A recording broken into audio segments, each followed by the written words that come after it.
जी दोस्तों, ये जो क्वेश्चन है इसके अंदर हमें बताया गया है कि एक अमाउंट है और अमाउंट कितनी है जी, रुपीज़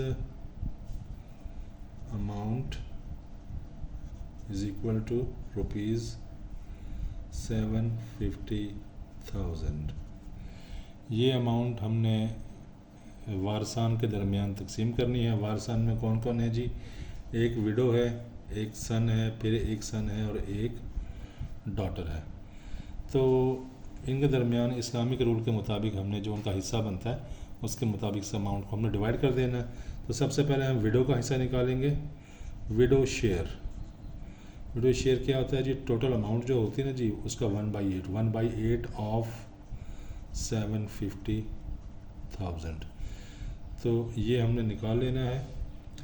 750,000 डिवाइडेड बाय 8। तो ये हमारे पास, पहले हम इसको लिखेंगे 1/8 मल्टीप्लाइड बाय 750,000, क्योंकि ऑफ का मतलब मल्टीप्लाई होता है। तो ये हम कैलकुलेट करेंगे तो ये अमाउंट हमारे पास आ जाएगी रुपीज़ 93,750, यानी 93,750 रुपीज़ जो है वो विडो का हिस्सा बन गई। तो रिमेनिंग जो अमाउंट है वो कितनी है जी? 750,000 में से हमने 93,750 को माइनस किया तो ये हमारे पास कितनी बन जाएगी जी? ये बन जाएगी हमारे पास रुपीज़ 656,250।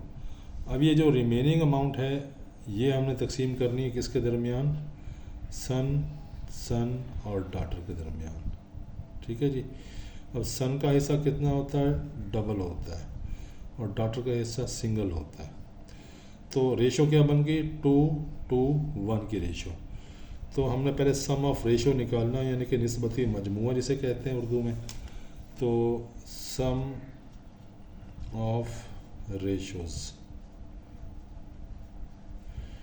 2 + 2 + 1। तो ये हमारे पास कितनी बन जाएगी? ये बन गई जी 5। इसके बाद अब हम आते हैं हिस्से निकालने की तरफ। हिस्से निकालने के लिए हमने एक फार्मूला यूज़ करना है, वो ये होता है जी, यानी फ़र्ज़ करें हमने सन का शेयर निकालना है। तो सन का शेयर क्या है जी? टोटल अमाउंट, मैं इसको AMT लिख रहा हूँ ताकि हमें जगह मिल सके, और नीचे सम ऑफ रेशोज़। ठीक है। तो यहाँ पे सम ऑफ रेशोज़ लिखने के बाद मल्टीप्लाई करना, सन का कितना हिस्सा बनता है?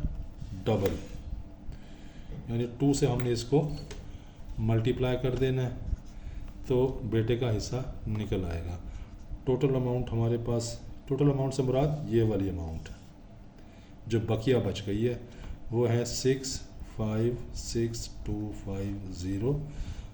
सम ऑफ रेशो कितना है जी? 5 मल्टीप्लाइड बाय 2। इसको अगर हम कैलकुलेट करें तो हमारे पास जो अमाउंट आएगी वो एक बेटे का हिस्सा होगी।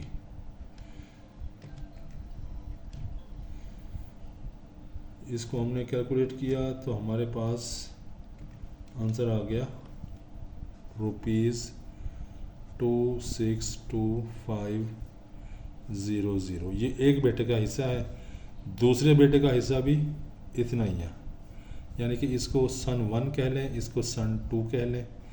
दूसरे बेटे का हिस्सा भी ऐसे ही निकलेगा और वो भी इतना ही होगा। ठीक है जी। इसके बाद डॉटर शेयर, उसके लिए फार्मूला ऐसे ही है, टोटल अमाउंट और divided by sum of ratio multiplied by daughter का हिस्सा कितना था? 1 से मल्टीप्लाई किया हमने तो ये हमारे पास आ जाएगा 656,250 डिवाइड बाय 5 मल्टीप्लाइड बाय 1। तो ये हमारे पास निकल आएगा, कैलकुलेशन करते हैं, 656,250 डिवाइडेड बाय 5। तो ये हमारे पास निकला था जी ₹131,250। तो दोस्तों ये हमने तमाम वारसों के हिस्से निकाल लिए हैं। अगर अब हमने पड़ताल करने का आया कि हमने ये हिस्से सही निकाले हैं या गलत निकले हैं, तो उसका तरीका ये है कि बेटी का हिस्सा, 2 बेटों का हिस्सा और विडो का हिस्सा, यानी कि ये और ये, इनको आप प्लस कर लें। अगर ये प्लस करने के बाद 7.5 लाख रुपए की अमाउंट बने तो आप समझ लें आपने कैलकुलेशन सही की है, और अगर नहीं बनती तो आपने कहीं पे गलती की है। तो दोस्तों उम्मीद है कि आपको समझ आई होगी। मिलते हैं अगली वीडियो में। Thank you very much.